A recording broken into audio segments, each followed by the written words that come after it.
So here we have the ANBERNIC RG35XX. As I'm sure most of you have seen, this handheld looks a little bit different from the other ANBERNIC RG35XX series handhelds, so I wanted to take a quick look at it and showcase some new changes to the OS, which to me are a great improvement. And getting out of the box, you can see we have the expected stuff we get with an ANBERNIC handheld.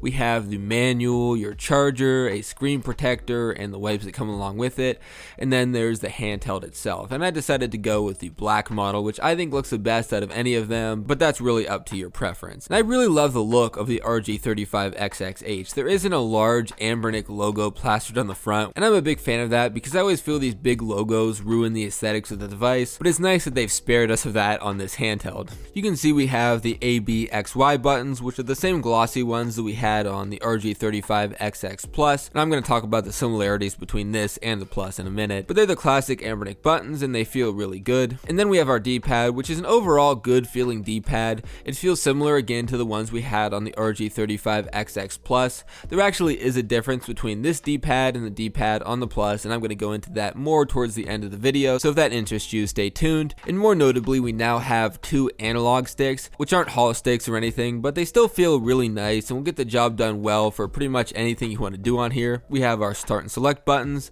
and looking up top, we have our R1, R2, L1, L2 shoulder buttons, which are clicky and aren't super loud. I wish they were a bit quieter, but it's really no big deal whatsoever. And then we have our headphone jack, two USB-C ports, a mini HDMI port, and then our function button over there on the right. Turning it over to the side, we have our power button and our reset button. On the other side, there's your volume buttons, and then on the bottom we have our two speakers, and then two micro SD card slots. And then on the back we have the ANBERNIC logo, some other information, and then these two rubbery grip things, I don't know exactly what to call them, just so it sits better on a flat surface, or maybe even in your hand it could feel nice. Maybe there's multiple purposes for them, I'm not really sure. And I've had this handheld since when it launched, but what made me want to do a video on it now is that there's been a new update to the OS, and if you've been following this handheld, and same with the RG35XX Plus actually, there have been some custom firmware options that have come out. They're not complete yet, so some people have been hesitant to use them, but also, which is pretty usual for ANBERNIC, there is a lot of complaints about the stock OS. They're not all completely alleviated now, but they just came out with a new update, like I said, a few days back, and I think it looks super nice. So to get the new firmware update, I'll put a link down below in the description to the ANBERNIC website where you can download this. There's two different versions they have on there, and this video isn't going to be a tutorial on how to install it, so you can check out Reddit or a few other resources online if you want a tutorial on how to download it, but I imagine with all new units they're going to be shipping out, this will be on there. So powering on the handheld, we can see a menu screen that looks completely new for ANBERNIC, and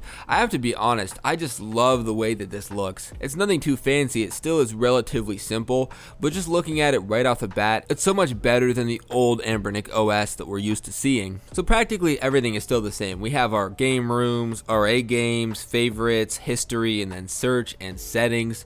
So there isn't anything new on the menu besides the aesthetics. This update did bring a few bug fixes from what I heard, but no new major functionality. So I'm not going to spend a ton of time showing you guys everything new with this OS. There are some new graphics, for example, when you turn the handheld off, or the way the RA game screen looks. There's some differences there that I'll let you explore, but let's get into the performance of the handheld overall. All the lower end stuff, unsurprisingly, works well. Like I said, this has the same internals as the RG35XX Plus, so if you've watched reviews for that handheld or own one yourself, there are going to be no surprises here. Everything will be the exact same. NES, Genesis, Game Boy, Game Boy Advance, Game Boy Color, SNES, stuff like that will all work perfectly fine. You shouldn't have to worry about anything there. Then we have PlayStation 1 emulation, and this hardware will be able to run any PlayStation 1 game you want, as well as the fact that you can play most games at 2x resolution. I didn't encounter any problems in testing games at a 2x resolution on the 35XX. Maybe 2x resolution at the highest end games won't be perfect every time. I haven't tested every game, but in the ones that I did, it works great. And then there's Dreamcast. So most Dreamcast games will work well.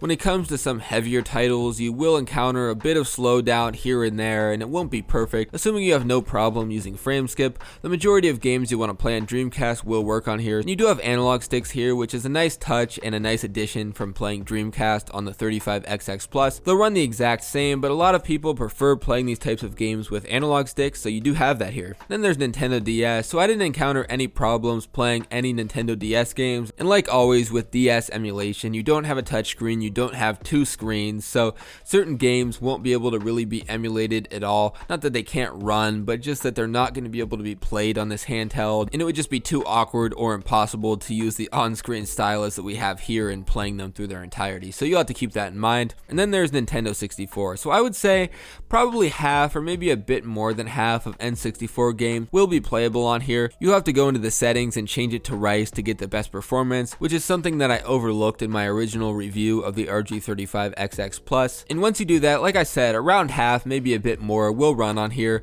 You will get some hiccups here and there, and you might get some problems with the graphics on occasion, but if you can overlook that, you can play a decent amount of N64 games here, and once again, you have analog sticks, which is really nice for N64. And then we have PSP. So PSP is pretty hit or miss on here. The harder to run games are not going to be great on the RG35XX, so don't think this is going to be a good PSP replacement. I know if it actually did run on here, it would be super nice to play them, but it's just not powerful enough for the higher end stuff, unfortunately. But later games and stuff in the middle will actually be pretty good on here. So if your favorite PSP games are in the low to mid range, you definitely can get a lot of enjoyment out of playing them on the RG35XX. And one thing that other reviewers have also pointed out, there does appear to be a difference between the D-pad on the RG35XX and the D-pad on the RG35XX Plus. And that's important to point out because a lot of people have talked about this handheld as basically an RG35XX Plus, but just in the horizontal form factor. And in a lot of ways that's true. Of course we have analog sticks and everything, but there is the same 3.5-inch screen which looks really good. The ABXY buttons are the same, so there's a lot of similarities. But when it comes to the D-pad, there appear to be more accidental diagonals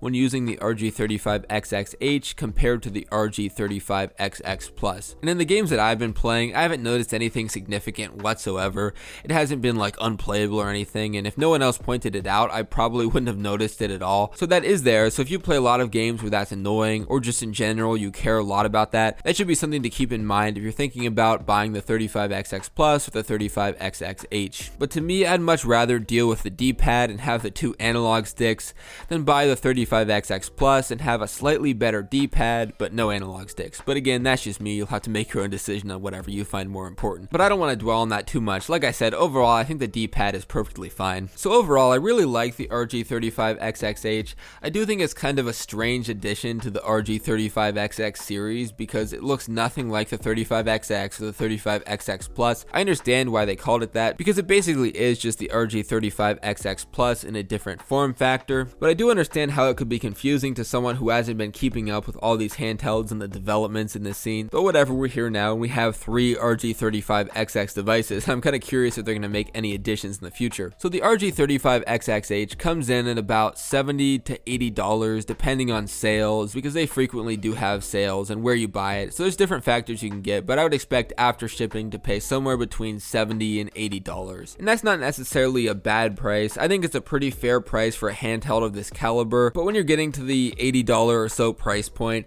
it is worth considering if you'd want to spend an extra $20 or $30 or so and get a handheld that is more powerful and can play more N64 games and get better Dreamcast performance, and even being able to start emulating consoles more powerful than what we're seeing here. So those are all things for you to consider if you want to buy this handheld, especially as the custom firmware for this handheld improves.